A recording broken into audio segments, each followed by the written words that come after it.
Olá, minha Paraíba, muito boa noite a todos. A partir de agora está no ar a tal da política e os moídos que ela traz todas as semanas, sempre com um entrevistado, trazendo os bastidores da política, contando a história das eleições de 2026 que está batendo a porta, todos os movimentos eleitorais, todos os bastidores que contam, seja dos blocos de situação, os blocos de oposição, bastidores da política estadual e da política nacional. Você acompanha aqui nesse programa que tem sido destaque e tem pautado a imprensa da Paraíba semanalmente.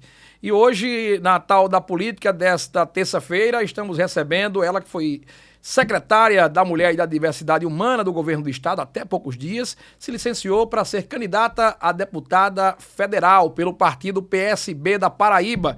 Eu converso agora com a doutora Lídia Moura, a nossa convidada de hoje aqui na tal da política. Ela que já esteve aqui, nós contamos algo sobre política naqueles bastidores onde nós estávamos ainda naquela famosa janela eleitoral. E hoje, já depois da janela passada, tudo fechado, as portas se abrem e ela conversa com a gente agora sobre política. Doutora Lídia Moura, boa noite, satisfação tê-la conosco aqui na tal da política de hoje. Boa noite, Rudinei, a honra é toda minha. Sempre uma alegria conversar com você, né? Tão prestigiado no jornalismo paraibano. Doutora Lídia Moura, daquele dia para cá, o que foi que mudou na história de Lídia Moura? Ali a gente estava numa janela partidária, que ainda estava para acontecer, todas as movimentações do PSB, a gente debatia naquele dia nominatas, a senhora deve lembrar, debatíamos nominata, como é que ia ficar o tamanho do PSB para nominatas de federal, para nominatas de estadual. Na sua visão, depois de tudo fechado, depois de tudo articulado e dos números e de todo mundo já tendo colocado os números no papel, qual a visão que a senhora tem sobre as nominatas depois daquela conversa de 2 meses atrás? Como foi que ficou as nominatas de deputado federal e estadual na sua concepção e que tamanho ficou o PSB? Olha, o PSB ficou um partido com uma nominata forte, muito forte, de estadual, que faz vários deputados ou deputadas. O governador João Azevedo conseguiu fazer a chapa, que muitos diziam que ele não ia fazer a chapa de federal. Ela está feita, é uma chapa forte, é uma chapa que elege um, podendo chegar ao segundo. Eu permaneci, como era esperado, mas algumas pessoas achavam e diziam, e até de maneira maledicente, de que eu não permaneceria, né, nesse contexto da chapa. Estamos fazendo uma campanha, rodando todo o Estado, com apoio do governador e presidente, do ex-governador e presidente do partido, futuro senador da Paraíba, João Azevedo. Então, nós temos uma chapa bastante consistente, com muitas mulheres, deputado federal. Nós temos 5 pré-candidatas, né? Então, é um número relevante, é muito importante que o partido tenha conseguido manter esse ativo da participação das mulheres. Então, é uma chapa que eu diria aí mais feminina que masculina. Quando junta a quantidade de mulheres, tanto na chapa federal quanto na chapa de estadual, o número é bastante expressivo de mulheres nessa participação, que deixa muito contente a todas nós, porque é muito importante que as mulheres acreditem nesse processo partidário. As mulheres, por algum tempo, somos poucas na política, somos poucas nos espaços, nos mandatos, então precisamos que mais mulheres estejam nessa disputa para fazer o debate e para se consolidar como uma força relevante. Incrementando esse seu discurso, lembrando que nessa legislatura atual, a ausência de mulheres, né, no caso de deputados federais. Na bancada paraibana de deputados federais, temos uma senadora, mas essa senadora vai sair agora, que é a Daniela Ribeiro, ou seja, para o Senado, isso aí eu tenho certeza, não teremos mulheres. Perderemos uma mulher agora, porque ela deixa de ser candidata, e os candidatos, pelo menos em todos os grupos, eu observo que não tem nenhuma mulher disputando com chance de vitória essa eleição.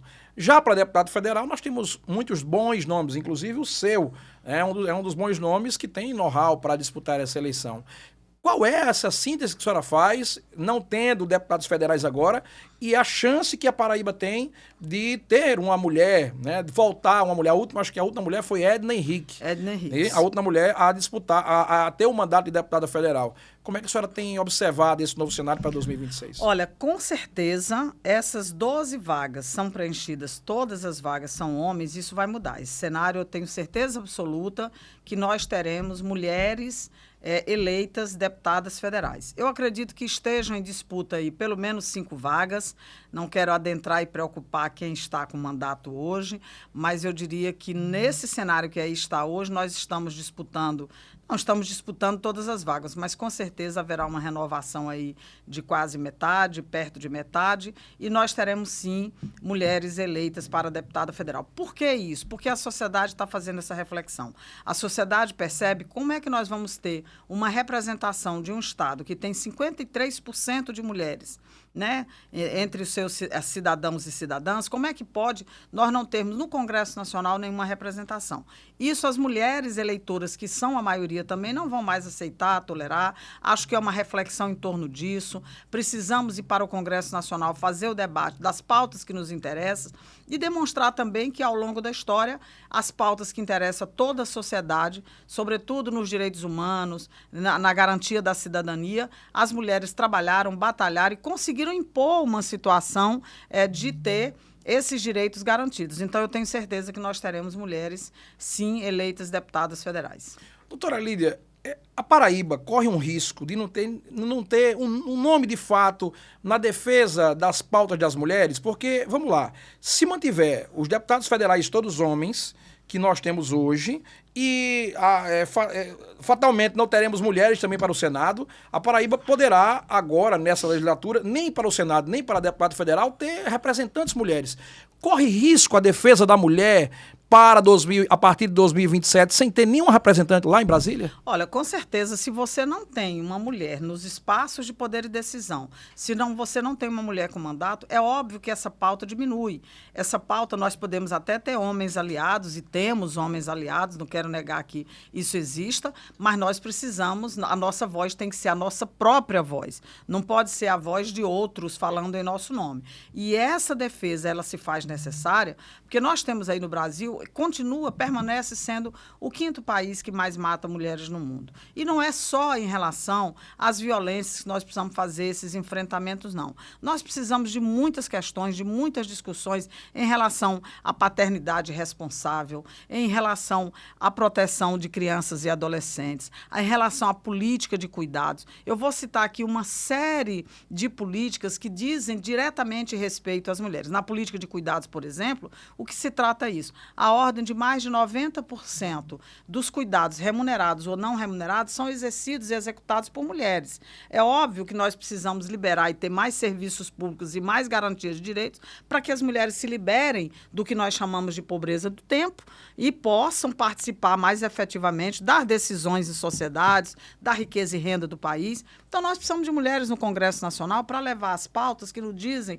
respeito muito diretamente e que nós estamos, como militantes, né, como partícipes também de um processo democrático, seja como secretária, seja como coordenadora de políticas para as mulheres, sejam em outros cargos de relevância que as mulheres se propuseram a participar de governos trazendo essa pauta, não é possível que elas não estejam no Congresso Nacional para fazer isso. Eu não vejo risco, porque eu tenho certeza que nós teremos uma mulher eleita, teremos mulheres eleitas, mas, evidentemente, que se não houver mulheres para fazer essa defesa, ela diminui. Ela vai ficando uma pauta menor, uma pauta acanhada, sai de cena e vem aí outros interesses que nós sabemos que nesse jogo político, os homens, por exemplo, que nós temos no Congresso Nacional, nenhum deles fez com efetividade um debate de defesa das mulheres. Nós tivemos aqui um aliado justamente aqui sobre esse ponto de vista. Veja, não há na Paraíba nenhum deputado federal, nenhum, encaminhou emendas para essa pauta especificamente. Não há esse trabalho direcionado. Não há, por exemplo, uma aliança com as mulheres para a execução de políticas efetivas para as mulheres. Então, você veja, no estado da Paraíba, assim como no Brasil como um todo, ainda são poucos os organismos de políticas para as mulheres, porque nos municípios não há incentivo para a criação dessas políticas ou mesmo dos organismos, ou seja, as secretarias ou coordenadorias das mulheres. Então, esse olhar da construção da política para as mulheres, se as mulheres não estiverem à frente, nós não teremos. Nós só temos essa política hoje porque um dia, lá na década de 90, as feministas decidiram fazer o que nós chamamos de feminismo de governo. Pulamos para dentro dos governos e conseguimos implantar várias políticas como as que temos hoje, mas elas foram todas iniciativas desse movimento de mulheres que garantiram políticas específicas e diretas e eficazes para as mulheres.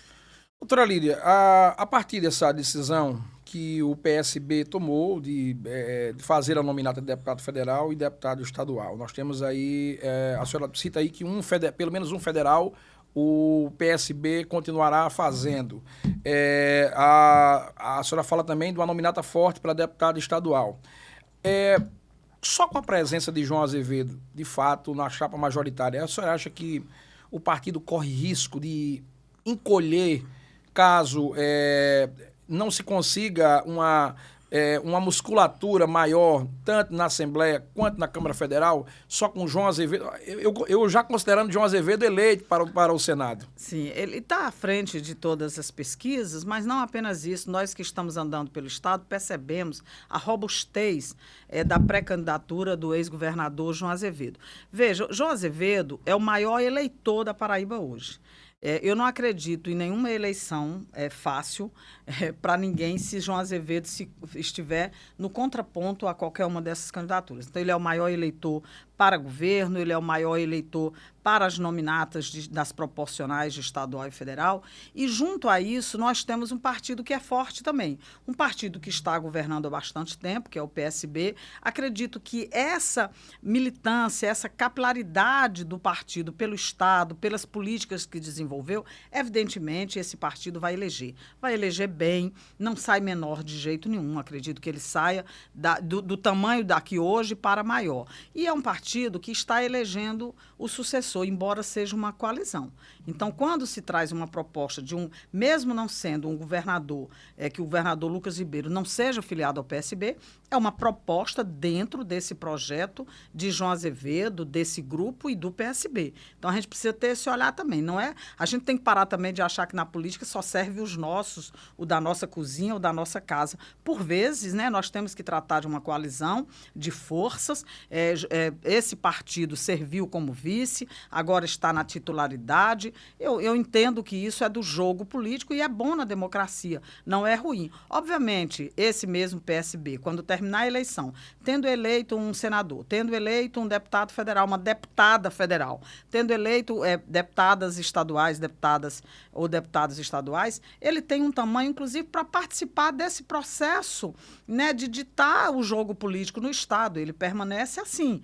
Então, o tamanho do PSB, nós precisamos que essa militância compreenda, é um partido que tem um nível organizacional que talvez outros partidos nem tenham. Então, você tem a organização de mulheres dentro do PSB, da juventude, LGBT, né, a questão racial, todas esse campo democrático que atua dentro do PSB vai para a rua e vai buscar esses votos e vai consolidar também um projeto. Eu estou falando sobre essa compreensão, a senhora tocou num ponto, acho que crucial aí, os projetos, os movimentos sociais, de que forma esse grupo está entendendo isso. Eu me lembro muito bem que há mais ou menos 2 semanas atrás, a senhora, não vou dizer que questionou, mas a senhora fez uma análise em relação aos estilos de governo. Sim. Né? A forma que João tratava o governo e a forma que Lucas trata o governo. Como é que fica agora essas classes, os movimentos sociais, né, na inclusão dentro dessa nova proposta, desse novo estilo de governo? Veja, o PSB... Esses movimentos, esses segmentos não podem abrir mão das suas convicções. Independentemente de quem seja o governo, de quem seja o governador, até se for um governador nosso, nós temos que fazer essa disputa, esse tensionamento interno para que essas pautas e essas políticas nas quais acreditamos, elas possam prevalecer. Então, isso vai acontecer, seja um governo aliado, mesmo que fosse de oposição, esse tensionamento aconteceria. Eu acredito que ele é muito muito importante para a gente obter a garantia do compromisso deste governo, do próprio senador, o senador que chega no Congresso Nacional, que vai fazer defesa dessas pautas também, é assim que esperamos. E temos dito, o segmento de mulheres, quando se reúne com João Azevedo, relembra da necessidade desse compromisso. Obviamente, João Azevedo, que é um democrata, um estadista, nem precisa reafirmar isso, porque nós sabemos que o seu governo perpassou e atuou sempre desse modo. Mas nós precisamos que esses segmentos estejam a dizer que também nós não podemos retroceder em nível de Congresso Nacional. Então, nós acreditamos ideologicamente numa posição em relação às mulheres, em relação ao combate ao racismo. A senhora chegou a conversar isso com o João Azevedo? Com toda certeza. Eu converso isso o tempo inteiro. A minha posição, que você já viu... O que eu falo é para que João passe para Lucas esse bastão de quem foi defensor e de quem, de fato, esteve na vanguarda desses direitos, né? E dessa luta que a senhora fala. João Azevedo não apenas passou isso para o governador Lucas, como também o governador Lucas já reafirmou.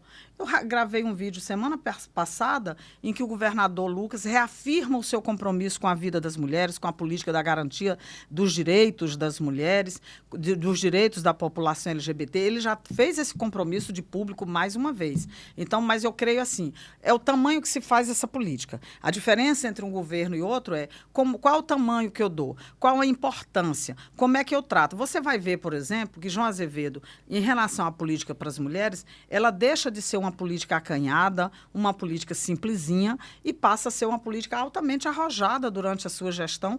Tanto é que o que a Secretaria das Mulheres e da Diversidade Humana fez, né, essa equipe fez na gestão de João Azevedo, demonstra o compromisso do gestor maior. Mas isso é importante dizer, desculpa, eu até lhe interromper, é importante dizer da escolha de João Azevedo.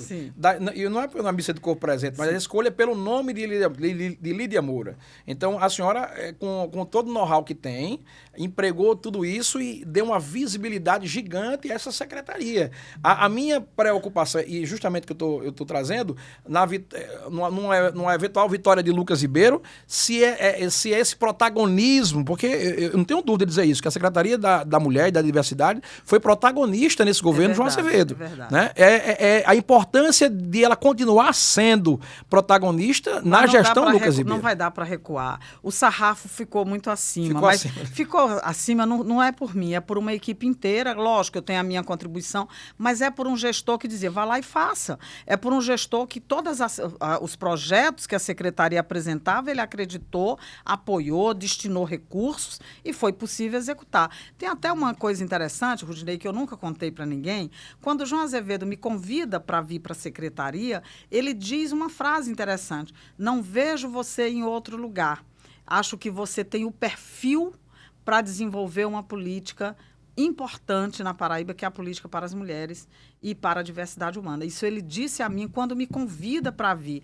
E aí eu tinha o dever, né, quer dizer, me senti altamente responsável, dei o meu melhor, acredito que fizemos, sim, uma política muito robusta, mas esse sarrafo não vai poder ser reduzido. As mulheres, inclusive, da sociedade não vão aceitar, os movimentos não vão aceitar, essa política não poderá retroceder. Nós tivemos uma redução, por exemplo, nesse quadrimestre de 2026, uma redução dos feminicídios. Por quê? Por conta dessa política de 7 anos que nos leva a uma redução. Podemos comemorar? Claro que não. Enquanto perdermos uma mulher, nós estamos derrotadas e derrotados enquanto sociedade, enquanto governo, precisamos avançar muito mais. Mas essa política, ela foi interiorizada. Ela não é mais aquela política de dizer só acontece em João Pessoa e na segunda maior cidade do estado, que é Campina Grande. Você tem hoje essa política das mulheres e da diversidade humana em todo o estado, você tem do sertão, em todos os lugares no litoral, essa política andou. Então, eu acho que o governador Lucas, que já se comprometeu, também não creio que vá reduzir. Ele tem o maior respeito por essa política, eu tenho certeza que ela continua. Eu sei que a senhora não politizou esse debate, mas agora, sendo candidata a deputada federal, e eu tenho visto nas suas redes sociais que a senhora tem corrido por todo o estado, né? Eu falo, ido a quase todas as cidades da Paraíba, e a senhora conhece a realidade das cidades em todos os setores, principalmente nesse combate a feminicídios, à defesa das mulheres. como é que a senhora tem atuado, né, nas cidades, aquelas que a senhora levou o benefício através da secretaria e aquelas que as pessoas que são representantes dessa área têm lhe chamado para visitar, para contribuir nessa área e para a senhora levar a sua pauta e levar o seu discurso de candidato a deputado? Olha, veja, tem uma coisa muito curiosa acontecendo nessa campanha, porque além de ter essa referência, né, dessas políticas que nós já desenvolvemos, as pessoas estão nos chamando para lutar junto com elas, né, em grandes causas. E aí eu vou citar aqui, por exemplo, a Universidade Federal de Campina Grande, o campus de Sumé, os professores, por meio do professor Franklin e outros professores do mundo acadêmico lá que estão fazendo esse debate, precisam que aquele campus seja modernizado, ampliado e que novos cursos sejam implementados lá. Nos chamam para essa luta, então eu estou lá nessa luta junto com eles, né? Mesmo sem ter ainda um mandato, já estamos nessa luta. Ou seja, vai além da defesa só da campanha das mulheres. Com certeza.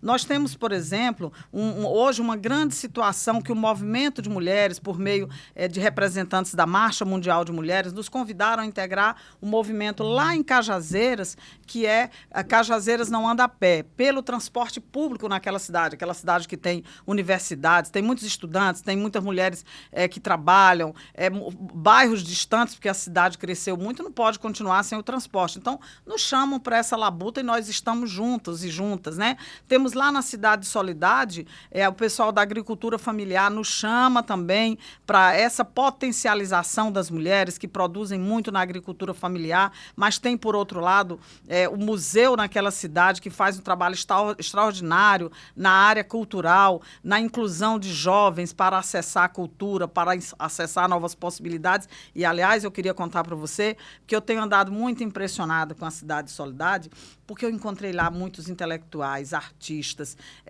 tem cineasta, tem o cara da música, tem da dança, tem tanta coisa acontecendo naquela cidade que precisa que a gente tenha esse olhar, né? Então, nós temos hoje, pela Paraíba, encontrado muitas produções, muitos nichos produtivos. E Soledade já lhe convida isso, até na própria entrada da cidade, o tipo das construções, né? Quando você vai entrando, já lhe dá uma cara de uma coisa cultural, né? Então, como nós temos esse debate em torno da diversidade humana, do respeito aos direitos humanos, no trabalho em prol das mulheres, então, muitas lutas que estão acontecendo pela Paraíba têm nos chamado, né, para que a gente possa integrar, para que a gente possa ser uma voz que vá amplificar essas lutas. E eu me disponho, obviamente, você sabe que nós já passamos, eu até estou aqui com algumas cidades, nós já passamos e estamos trabalhando, veja, só esses últimos dias, Vista Serrana, Sossego, Souza, Patos, Marisópolis, Sapé, Santa Luzia, Marcação, Catolé do Rocha, Campina Grande, Soledade, Pombal, Lagoa Seca, Cajazeiras,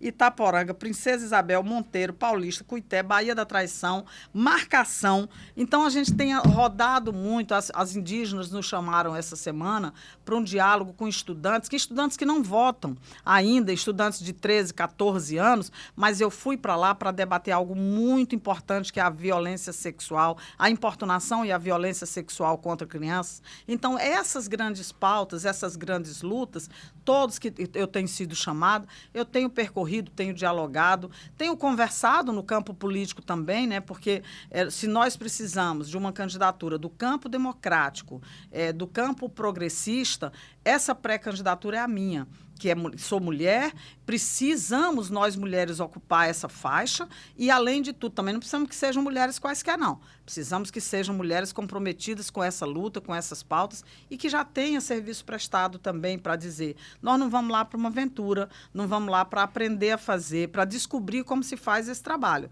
né? Nós já temos essa experiência, já andamos esse caminho bastante e estamos preparadas para fazer um trabalho no Congresso Nacional que vai repercutir para a vida em sociedade na Paraíba. Doutora Lídia, a gente está num período, por exemplo, agora de São João, e muita gente quando vai começar as novas administrações, o pessoal diz, olha, o Brasil só começa depois do Carnaval, né? Mas em ano de eleição, o pessoal diz, olha, tudo só começa após o São João.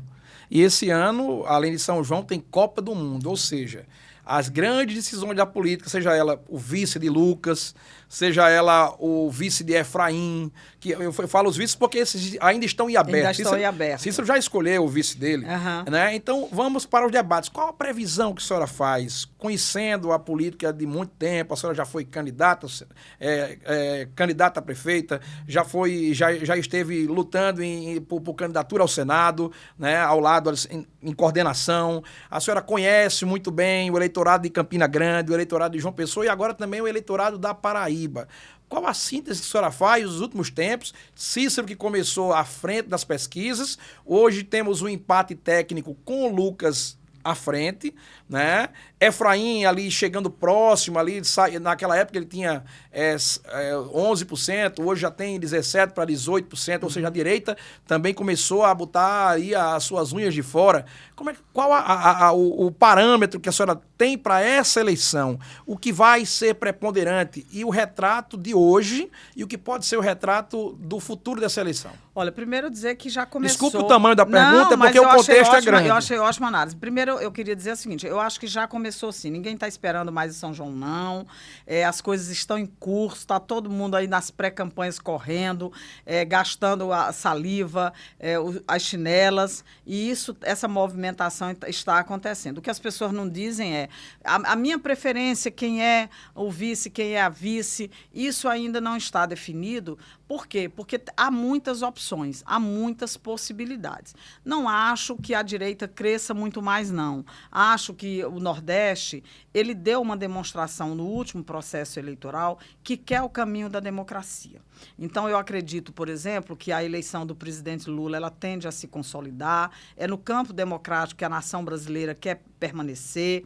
Acho que essas candidaturas têm muito em torno dessa coisa de uma arrancada, de novidade, de um discurso muito vazio que, à medida que os debates vão ocorrer, essa direita não tem para onde crescer, não me parece. Ora, você vai continuar negando, por exemplo, uma pessoa que é pré-candidata e que vota para a permanência da escala, não é nem 6-1, é 7-0, né, que todo mundo possa trabalhar todos os dias. Olha, o trabalhador vai dizer, pô, e nós somos os que vamos sustentar isso? Quer dizer que o cara pensa que eu tenho que morrer trabalhando sem ter um dia de descanso para a minha família? Então, quando o debate vier em torno dessas grandes pautas, as mulheres que estão morrendo todos os dias, eu posso continuar tratando como se fosse uma política menor e sequer ter uma plataforma dessa defesa, então eu acho que não avança também não.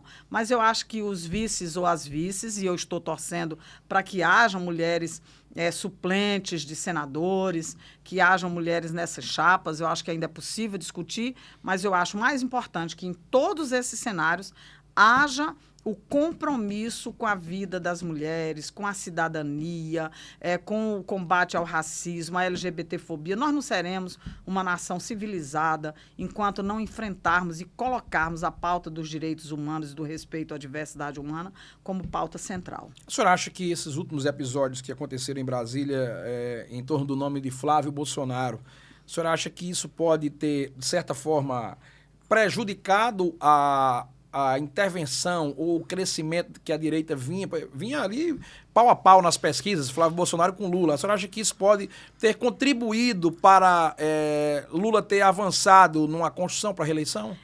Veja, essa imoralidade que está ali como uma coisa corriqueira, usual... Eu faço esse questionário, né? Por quê? Porque a direita prega como se a esquerda fosse o lixo da história e a direita fosse aquilo que tem de mais correto na sociedade brasileira. Mas isso não parece real, que esse episódio de Flávio Bolsonaro pode ter jogado parte desse discurso na lama. Né? E também joga luz na realidade. Quer dizer, você pedir, não sei nem quantos milhões são, porque eu esqueço, esse pessoal fala tanto em milhão que eu esqueço os números, mas veja, são milhões e milhões e milhões para fazer um filme à desculpa, e aí você percebe que há um vínculo com aquele escândalo que é o Banco Master, com aquela imoralidade que com confiscar, inclusive, dinheiro de trabalhadoras e trabalhadoras. Há um ralo ali que, inclusive, caça direitos, porque na medida que você está fazendo extravagâncias daquelas festas milionárias, qualquer pessoa mesmo pode raciocinar e dizer, bom, de onde se sustenta tudo isso? Se eu tenho essas extravagâncias todas, como conduta dos restaurantes milionários, das festas extravagantes, alguém está pagando esta conta. Esta conta sou eu, trabalhador.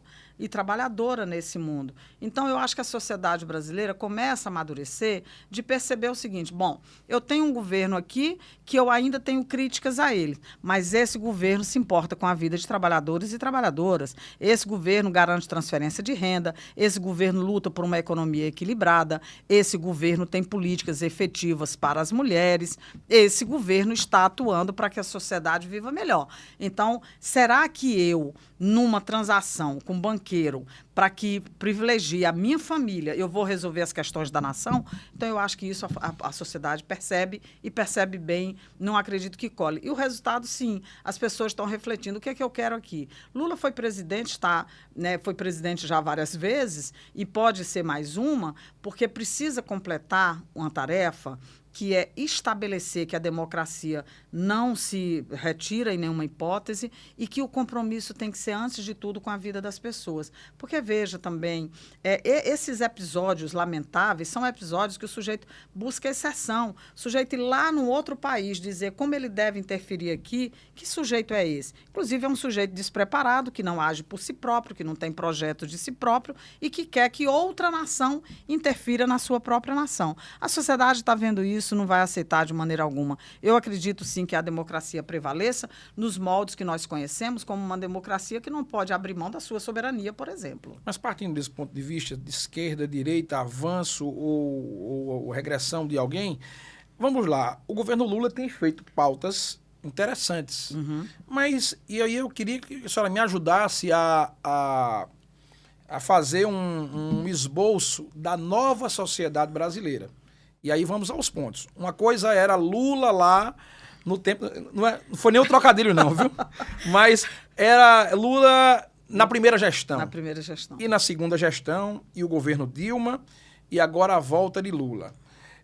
Algumas medidas foram tomadas nos dois governos de Lula e na de Dilma, eles refletiam diretamente na sociedade, a sociedade entendia aquele esforço do governo e a grande ação do governo para o povo, e isso traduzia, de fato, em números nas pesquisas e traduzia, teoricamente, também isso em votos. Não que fosse necessariamente trabalhando para ter votos.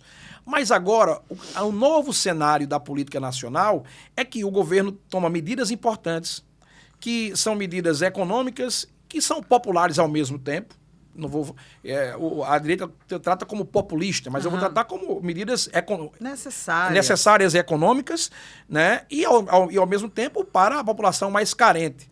Mas só que quando se faz pesquisas dias após, aqueles avanços, as melhorias que o governo faz para a população não têm refletido com a mesma força que refletia no passado, né? Por exemplo, na época da criação do Bolsa Família, hoje, quando o governo toma medida social, as pessoas encaram mais como uma obrigação do governo e não mais como aquela questão que agradecer ao governo pela medida tomada. Como é que a senhora... Não sei se a senhora já percebeu essa nova realidade e o que fazer para não voltar atrás e colher os mesmos frutos, mas como conviver com essa nova sociedade. Olha, eu compreendo que a sociedade tenha aumentado o sarrafo também, tem um nível de exigência maior. À medida que eu conquisto, eu preciso de mais. Pronto. É um direito. Aumentar o sarrafo foi a frase bem colocada, porque, por exemplo, as pessoas já não acham mais que o Bolsa Família suficiente. Não, é uma medida do governo Lula. Ela já acha que é uma medida de governo. É uma medida do país. Isso, que todos os governos terão que replicar isso daqui para frente. Imagina você acabar com o Bolsa Família, não vai dar certo. Eu entendo perfeitamente a população, porque a cidadania é isso. À medida que você conquista direitos, você vai em busca de novos direitos. Acho também que quem chega ao poder não pode ficar reclamando disso, tem que se preparar para fazer ainda melhor. Entendo que um governante, eu entendo o seguinte, do prefeito ao presidente da República, o cara que chega a esse cargo, que é uma única pessoa, ele não pode dormir, por exemplo. Só para dizer que o parâmetro que eu usei foi a questão, vamos lá, do imposto de renda. Subiu a isenção para 5 mil. Era lá embaixo, 2 mil e pouco. Todo mundo pagava. Né? Todo mundo pagava. Agora ele dobrou, né, a isenção para 5 mil. E isso não refletiu de fato nas pesquisas? Veja, tudo isso é muito positivo, mas essa classe que teve que lutar pelo óbvio, pela comida na mesa, é normal que ela busque mais. O que eu acho que dá o desequilíbrio para esse governo disparar? É que quem tem os privilégios aqui também não reflete de olhar para aquela sociedade, aquela parte da sociedade que sempre teve menos e dizer, opa, eu sempre estive bem, mas aquele meu companheiro, aquela pessoa, aquele irmão e irmã que nunca tiveram nada, palmas para esse governo que garantiu esse mínimo. Então, o desequilíbrio não está nessa classe aqui que está buscando mais oportunidades. Está naquela que tem 1000 privilégios, que continua com mais privilégios e continua querendo privilégio. Inclusive, começa a atacar esses direitos. Você viu aí gente milionária dizendo que o Bolsa Família não serve, que não é possível continuar assim. Então, o que eu acho que falta mesmo é essa classe média alta para cima compreender que quando uma parcela da sociedade que nunca teve nada passa a ter, eu tenho que celebrar, porque se eu tenho meus privilégios aqui, aquele irmão e aquela irmã tem que subir um pouco esse sarrafo para eles também. Eu acho que o desequilíbrio disso não se traduzir em números melhores, é muito mais por uma classe ressentida que fica com medo dos seus privilégios diminuírem à medida que a distribuição de renda começa a se equilibrar um pouco. Então, eu acho que é uma visão do mundo capitalista que nós não temos como resolver, mas nós temos como pegar esta classe beneficiada, conscientizá-la de que nós precisamos manter o ritmo, como vem se dando, para que essa sociedade esteja mais equilibrada. Nós não podemos retroceder. E com um detalhe que eu quero lhe dizer, em meio a essas discussões sobre direitos, nós estamos retrocedendo à década de 90, as mesmas defesas que nós fizemos da garantia de direitos na década de 90, pós-Constituição, nós estamos tendo que fazer agora. A gente tem que reafirmar esses direitos para não perdê-los quando nós deveríamos estar avançando. Então, eu acho que esse é o debate que a esquerda vai ter de fazer com mais propriedade para dizer, daqui para frente, a gente caminhou. Ou a gente avança, ou essa gente vai tirar o que nós temos, essa direita quer tirar o que nós temos para continuar um domínio em torno de uma nação que quer se desenvolver e ser grande, e eles querem nos manter ali no mediano para baixo, para que nem todas as pessoas tenham os direitos e os privilégios que eu tenho. Vamos trazer esse debate do parâmetro nacional para o parâmetro agora estadual. João Azevedo, disparado nas pesquisas para o Senado Federal.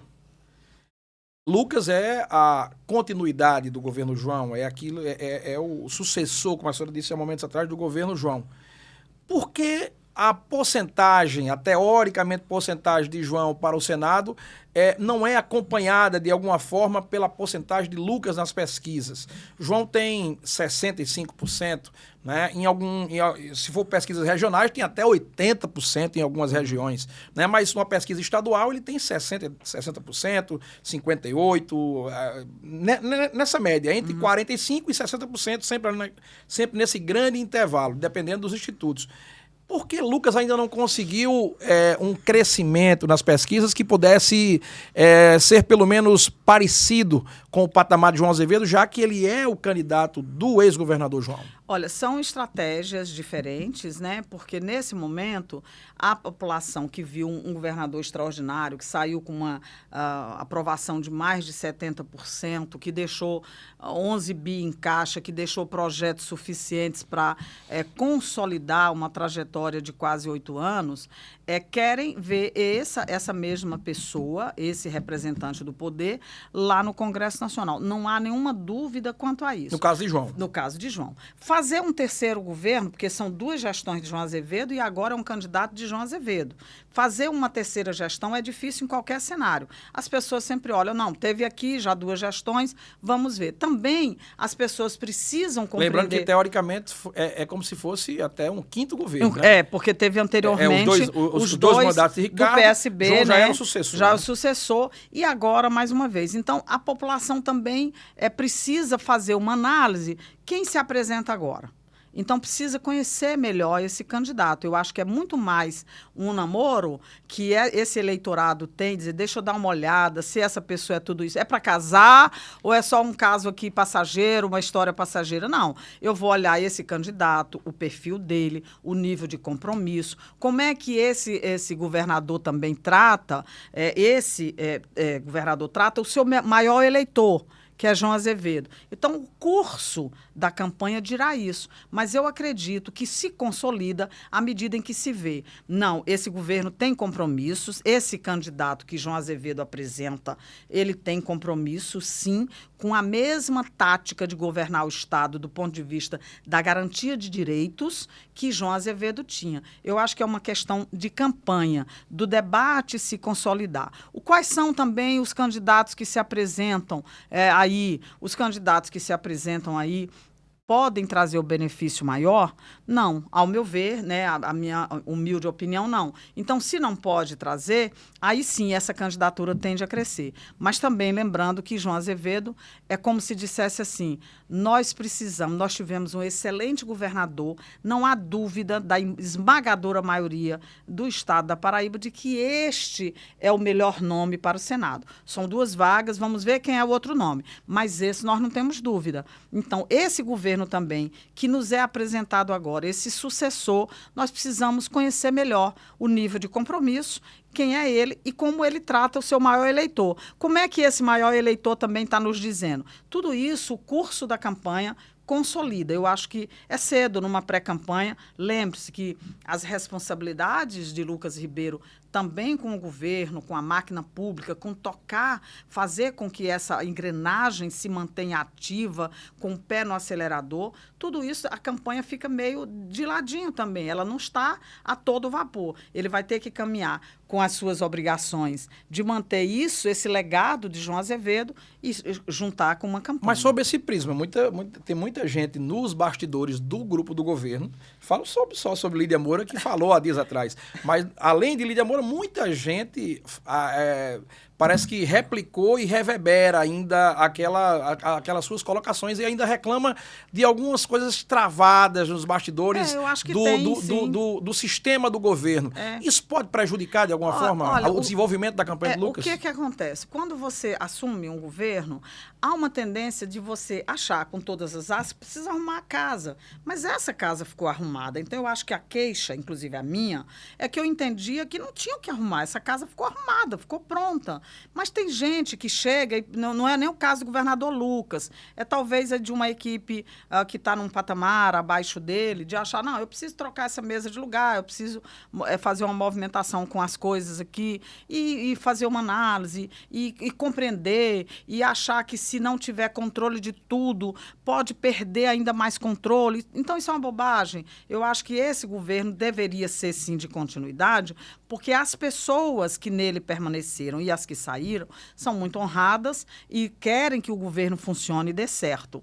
Eu continuo mantendo aquela minha posição, que é apenas uma posição de dizer, olha, eu acho que não é igualzinho, nem pode ser, eu compreendo até que não seja. Agora, que as prioridades daquele projeto que vinha sendo executado, elas devam permanecer, isso eu concordo que devam. O que a senhora deixou em andamento na sua secretaria? A senhora acredita que o andamento continua o mesmo ou a senhora acha que algo mudou que não está da mesma forma? Nós temos, nesse momento, veja, a Secretaria das Mulheres continuou trabalhando, porque lá são muitos serviços, né? É a patrulha, é a casa-abrigo, isso tudo não pode parar. Então, isso tudo está funcionando a todo vapor, senão as pessoas morrem. Então, precisa funcionar. Mas eu acho que ainda falta um saltinho para a gente avançar em políticas que nós precisamos, que são políticas que nós temos que implementar, ou pelo menos iniciar a implementação rapidamente. Mas isso eu acho que é questão, a nova secretária tem se empenhado muitíssimo, tem dialogado nesse sentido, eu estou pronta para ajudar, mas também não posso ficar na secretaria administrando, tem que ser a nova companheira com aquelas equipes. Eu acredito que não é que esteja travado, é apenas uma questão de estilo e de que daqui a pouco isso se acomoda e segue adiante, sim, porque há um compromisso maior com a vida das mulheres. Mas essa queixa que eu avalio que há também é porque, veja, quem sai fica querendo também transitar com mais desenvoltura. Quem chega fica querendo também ter o protagonismo. É natural. Eu acho que é uma questão de dias, de acomodações.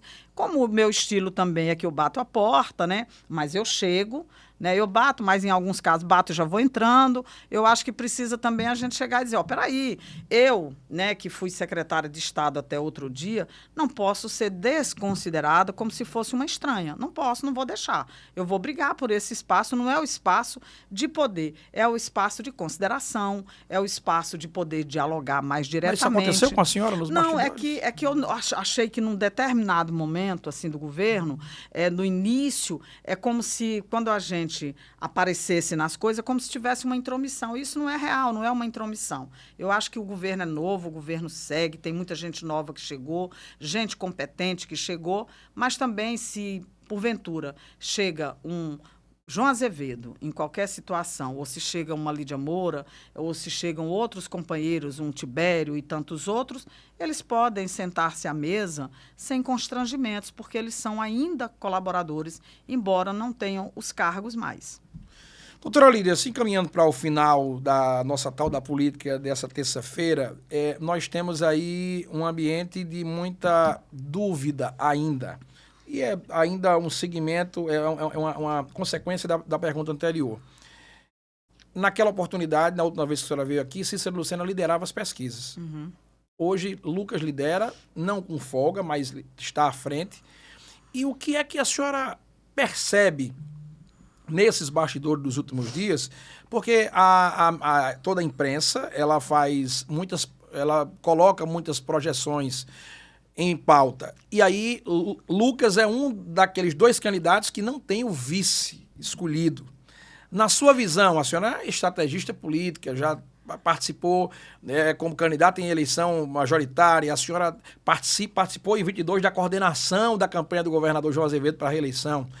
Qual seria o tempo estratégico para lançar o vice de Lucas Ribeiro nessa eleição, o tempo, o time certo, né, para não perder esse time de fato, e qual seria o perfil, né, de um vice correto para assumir essa posição? Eu sempre digo, tanto aqui quanto no rádio, que em todas as eleições, seja elas principalmente para o executivo, presidente, governador, prefeito, que tem eleição que os candidatos ao executivo precisam de um vice que tenha muita condição financeira, porque às vezes o perfil requer, né, para ajudar na campanha. Isso acontece mais na campanha de prefeito, né? Às vezes precisa de um vice que tenha popularidade, porque às vezes o candidato está indo para a reeleição, ou até o candidato está indo para a primeira eleição, tem muito dinheiro, tem muita articulação, mas não tem popularidade, e aí o vice casaria nesse cenário. Aí tem a terceira opção, que eu acho que essa casa tanto para Lucas, quanto para Cícero, quanto para Efraim. Precisa sempre de um vice nessa eleição que tenha poder de articulação, que agregue na sua parte eleitoral e consiga com isso dividendos. Lucas precisa disso, de alguém que possa trazer gente da oposição para se agregar a esse grupo dele. Cícero já fez isso colocando um Cunha Lima, porque tem um grupo já histórico na Paraíba, e Efraim tenta colocar também Juliana Cunha Lima pela questão do voto da Grande Campina, para agregar na chapa. Ou seja, na minha visão, todos três precisam de um vice, né? O perfil é um perfil agregador. Com certeza. Qual é a sua visão para essa eleição? O tempo de anunciar, o máximo de tempo para anunciar esse vice, e qual perfil, na sua visão, que precisa? Bom, eu sou daquela que acha que tem que se conversar, mas se conversar num ritmo mais acelerado. Eu acredito que já está chegando no momento crucial de definirmos quem vem a vice. Eu acho que, nesse instante, nós precisamos de vices, eu acredito, vice do mundo da política. O que é o vice do mundo da política? É que, no caso de Lucas Ribeiro, que tem uma... Eu nem quero falar dos opositores, porque eu não quero somar para eles, não quero ajudar, não, para eles construírem o vice deles. Eu quero falar do meu candidato. Então, o governador Lucas Ribeiro encontra um Estado com saúde financeira muito boa, um Estado sem escândalos, sem questões, né, que precisam ser remendadas. Então, quanto a isso, no mundo da política, porque a eleição você só pode dizer que venceu, eu não gosto nem de analisar pesquisas, porque a pesquisa é muito do momento, pode mudar de repente. Então, eu acredito num vice do mundo da política para agregar o valor do debate, das plataformas que queremos, do nível de compromisso, para envolver a municipalidade, para que isso se consolide como um projeto em que todos os cidadãos e cidadãs paraibanas terão vez. Independente da geopolítica? Independentemente disso. Então, eu não acho mais que o vice esteja em Campina Grande, porque houve um tempo na política que se o vice não saísse de lá, não se ganhava uma eleição. E se Lucas é de Campina, o vice teria que ser de João Pessoa? Não, inclusive porque o governador João Azevedo venceu a eleição perdendo, né, em lugares importantes. Mas esse grande municipalismo deu uma vitória para João Azevedo. Eu acho que isso se repete porque Lucas tem em seu favor um governo que funcionou muito bem para todas as cidades. As diminutas cidades tiveram intervenção positiva e serviços do Estado. Então, ele tem esse capital, que é um governo que já se consolidou assim. Quem se encaixa nesse perfil? Então, eu acho que... Eu não quero dizer nomes, até para não criar nenhuma situação de dizer... Diga mais de um. Não, mas eu entendo assim, os grandes partidos... O PSB tem nomes, que isso precisa ser considerado também. É um partido que pode resolver isso, invertendo-se. Quando a gente diz isso, as pessoas dizem, que brincadeira. Não, veja. Se fosse do PSB. Era PSB. Não, o PSB tem vários nomes, eu não quero tirar ninguém das chapas nesse momento, que senão o governador João Azevedo me puxa a orelha. Não posso tirar ninguém das chapas, mas tem nomes. Se nós precisarmos fazer um arranjo político, tem nomes o PSB. O Republicanos tem nomes. Outros partidos, né, o PT tem nomes. Então, o que eu quero dizer é que precisa ser alguém do campo da política. Por quê? Porque após o mandato de Lucas Ribeiro, que aí vem, nós teremos sucessão. Que não é Lucas, porque não poderá mais ser candidato. Então, o olho também tem que dialogar com 2030. A classe política de mandato, vou deixar meu último questionamento, a classe política de mandato, deputados federais, vamos lá, a bancada federal e a Assembleia, eu já questionei praticamente todos, né? Eu falo da situação porque é o grupo de João Azevedo e Lucas. Uhum. É praticamente unânime dentre os deputados da bancada governista na Assembleia e os deputados da bancada governista na Câmara Federal, o nome de Adriano Galdino. É um nome forte. O nome da política, e eles colocam como um nome que poderia agregar nesse cenário. Uhum. Qual a visão que a senhora tem? Olha, não é nem uma linha colocada para a senhora andar em cima. Uhum. Eu falo isso porque é um sentimento que reflexão, né? Daqui, nessa bancada, tanto no panorama da rádio que nós fazemos, tem sido quase unânime. Seja do PSB, seja do, por exemplo, um parceiro seu do PSB, Chico Mendes, fala em Adriano Galdino. Uhum. Quando você vai para o Republicanos, é Maciço, que é o partido dele. Quando você vai para o próprio PP, que é o partido de Lucas Ribeiro, a grande parte do PP também coloca o nome dele. A senhora acha que Adriano Galdino seria um nome com esse perfil que a senhora está dizendo? Não, o Adriano Galdino certamente tem esse perfil. O presidente da Assembleia, a gente tem que parar de implicar com o Adriano Galdino. Eu acho que tem muitos setores da política que implicam. Ele tem umas colocações polêmicas, ele gera uns debates assim, meio com impaciência muitas vezes. Eu acho que se ele conversasse com calma, talvez fluísse melhor. Mas ele é um político. Eu gosto de Adriano. Eu acho que Adriano, ele é um cara de palavra, sabe? Eu acho que ele é um cara que enfrenta o debate. Eu não estou aqui canonizando, nem dizendo que não há erros na trajetória dele. Mas eu acho que sim, é um cara da política. Mas os meninos precisam discutir também fora da caixinha. Os meninos a que eu me refiro são os meninos que estão no patamar de mandatos consolidados. Tem gente aí disputando quem é o mais votado, quem é o menos votado dentre dois. Então, isso precisa sair desse negócio. Nós precisamos projetar como é que caminha essa política paraibana. Nós vamos deixar aqui ser uma coisa que é só para eu resolver um grupo, deixar um grupo confortável em detrimento de outro. A gente vai atuar como a política do café com leite, agora sou eu, depois é você. Não, eu acho que tem que ser uma discussão mais madura, inclusive sobre continuidade. Eu acho que a política também ela pode ser discutida como uma estratégia. Você está aqui hoje, o próximo sou eu. Coalizão é isso. Esse debate político precisa acontecer com maturidade. Então, eu acho que tem vices aí, né? E também a gente precisa ver o que esses meninos querem. Esses meninos que estão no Congresso Congresso há tanto tempo. Na hora de discutir o Estado aqui, eu não quero sair do Congresso de jeito nenhum, eu não faço sacrifício em nenhuma hipótese, farinha pouco, meu pirão primeiro, isso precisa mudar. Então, a gente precisa abrir também. Precisa ser pessoas. Também, a hora da escolha deve ser quem já teve 5 mandatos, 10 mandatos, 20 mandatos, ou nós podemos pegar alguém da política que a gente pode criar um quadro novo, desde que esse quadro tenha compromisso com essa plataforma política que nós defendemos de desenvolvimento do Estado. Então, eu acho que tem que ser discutido muito mais em torno de plataformas do que de nomes propriamente. Mas é evidente que na política paraibana, quem ignorar Adriano Galdino está errando. Ele é um nome consolidado, ele é um nome importante, ele é um nome que atua. Não se pode negar que Adriano Galdino, na Assembleia Legislativa, deu sustentação ao governo, né? Nós não tivemos grandes problemas, teve embate, como tem embate sim em tudo, mas nós tivemos, ele ajudou nesse processo. Então, a gente precisa pensar o que é melhor aqui. Não sei se é ele, não sei se pode estar no PSB, não sei se é uma mulher que possa vir para poder, a gente sim precisa dar um passo também em relação a uma política que considera que quando eu chego aqui, eu preciso puxar outras pessoas que historicamente nunca participaram do processo. Tudo isso tem que ser analisado e precisa ser analisado também a partir do que virá, né? De como nós vamos... A Paraíba, hoje, no cenário da política nacional, é um estado muito relevante. E será um governo de apenas 4 anos. Né? Exatamente. Mas a Paraíba é muito relevante no cenário nacional. E tem hora que eu acho que ela tem meio que um complexo de inferioridade, da gente saber o tamanho da gente. Nós temos cargos e postos e debates tão importantes no cenário nacional que eu acho que tem hora que a gente tem que fazer uma intervenção maior. Presidente do Banco do Brasil, presidente da Caixa. Fazer uma intervenção maior. Tribunal de Contas do Estado, Tribunal de Contas da União, presidência da Câmara Federal. Tem muita coisa, e aí se a gente for lembrar aqui, são muitos espaços.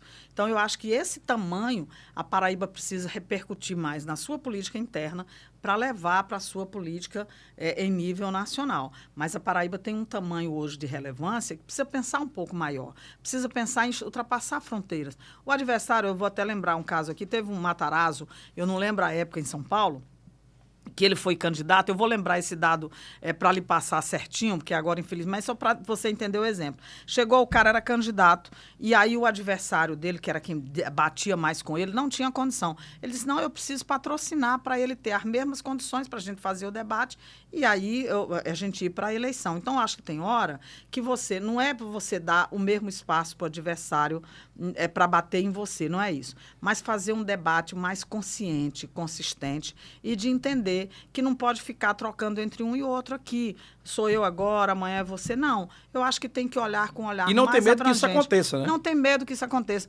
Quando eu olho lideranças que não construíram ninguém em torno de si, partidos mesmo, que não trouxeram ninguém para o debate, algo novo que surgiu como militância e como repercussão para ocupar até mesmo postos, eu fico bem preocupada. Eu acho que não fez grande coisa. Eu acho que o grande desafio é você construir caminhos junto com quem está militando com você. E tem muita gente boa, sim, na Paraíba, muita gente competente. A prova é que no cenário nacional nós estamos ocupando grandes espaços. Doutora Lídia Moura, agradecer a senhora por ter aceitado o nosso convite de estar aqui na Tal da Política. A senhora voltará ainda mais vezes quando estivermos já depois do calor da fogueira do São João, né? Quando a coisa estiver, de fato, já pegando fogo na política, não mais na fogueira. E a gente vai falar sobre a reta final da sua campanha a deputada federal pelo PSB da Paraíba. Agradecer a senhora por ter vindo, ter aceitado o nosso convite e sucesso aí nessa sua caminhada, nessas suas andanças pela Paraíba. Na pré-campanha, muitas andanças e eu não paro. Eu tenho caminhado muito, vou continuar caminhando, conversando com as pessoas, levando essa plataforma do debate. Muito obrigada a você. Hoje, na Tal da Política, nós conversamos com a ex-secretária da Mulher e da Diversidade Humana do Estado da Paraíba, ela que é pré-candidata a deputada federal pelo PSB. Doutora Lídia Moura, esse nome consolidado, principalmente quando se fala no combate à violência às mulheres, que as mulheres da Paraíba possam reconhecer, principalmente elas, reconhecer esse imenso, importante trabalho que ela desenvolveu ao longo desse tempo que passou à frente da Secretaria de combate, né, a todos os problemas que as mulheres têm enfrentado ao longo desse tempo. Eu volto na próxima sexta-feira em mais uma edição desse programa que tem sido destaque na política paraibana, a tal da política e os moídos que ela traz. Tchau, tchau.